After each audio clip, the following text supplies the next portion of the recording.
Prepare to enjoy a thoroughly modern take on William Shakespeare's A Midsummer Night's Dream, directed by Pocket Opera's artistic director Nicolas Garcia. This company is bringing this beautiful melodic work to the stage in a world premiere orchestral reduction. I am your host, Tristan Andrew, an opera superfan who finds an added boost of enjoyment in educating myself about each opera's history before the performance. For a while now, I have been sharing my discoveries with patrons of Pocket Opera with these previews. There's something particularly satisfying about modern operas based on historical literary works. You get to see not just the brilliance of musical composition, but also a sort of collaboration across time with the original authors of stories and plays. This is certainly true with William Shakespeare's plays and the composers he inspired. It is a truism that fans of Shakespeare do not necessarily love what musicians and librettists do to his plays, and composers struggle under the weight of a full pentameter line, heavy with the imagery and some of the most world-famous sentences ever written. And yet, there are well over 200 operas based on the Bard of Avon because the rich characters and wild stories are too great a temptation to resist. Henry Purcell's The Fairy Queen from 1692 is the earliest adaptation I could find of A Midsummer Night's Dream. It was written 3 years before Purcell's death at 36 years of age, and the score was lost, only to be rediscovered in the early 20th century. Purcell did not set any of Shakespeare's texts to music. Instead, he composed music for short masques of most of the acts. German composer Friedrich Lampe took the story of Pyramus and Thisbe in 1745, this play within a play by the Rustics, and made a mock opera for Covent Garden Theatre in London. Then there was Puck from 20th century by Marcel Delannoy, an opera féerique with a French libretto in 3 acts.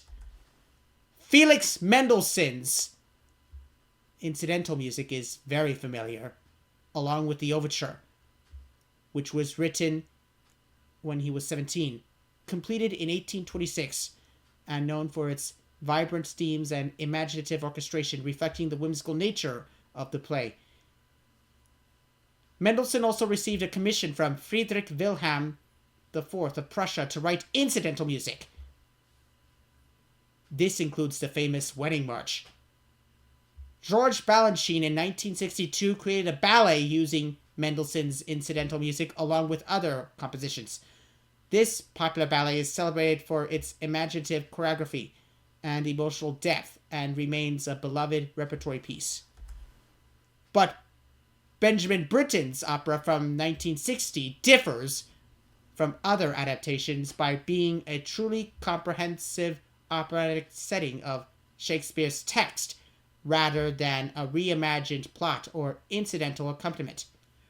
Earlier versions often used the play as a loose framework, but Britten retains Shakespeare's language, though skipping Act 1 and starting in the forest to emphasize the dreamlike psychological atmosphere. The story offers an evening of sheer enchantment, giving you a traditional fairy tale with plenty of comedy. At the same time, it is a psychological treasure trove of purity, madness, and cruelty crashing against each other to riveting effect.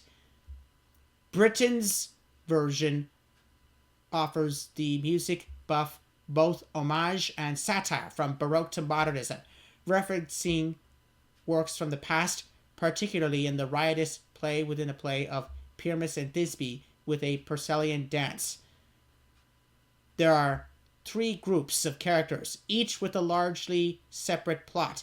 The lovers, the fairies, and the mechanicals, another name for the rustics. Britten captures their disparate narratives with opposite sound worlds, from ethereal beauty of the fairies to the rough and tumble of the commons.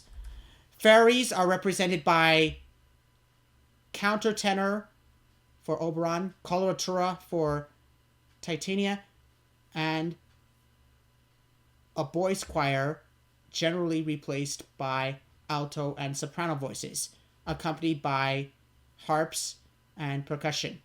The Lovers follow with soprano, mezzo, tenor, and baritone, with more romantic, though dysfunctional, tonal music.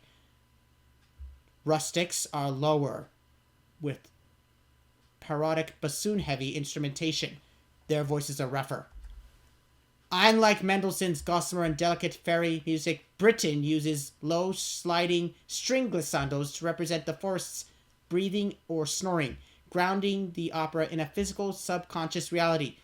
The orchestra works not as an accompaniment to the singers, but as additional voices in commentary or even counterpoint.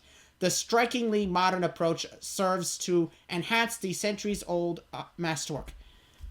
Britten's original orchestration was unlike that of any other opera. The orchestra was rather small, but included a sizable group of metallic percussion, a harp, and harpsichord. He used a bright Baroque trumpet and tuned snare drum to accompany Bach, giving him a speaking and acrobatic role to emphasize his mischievous, non-musical nature.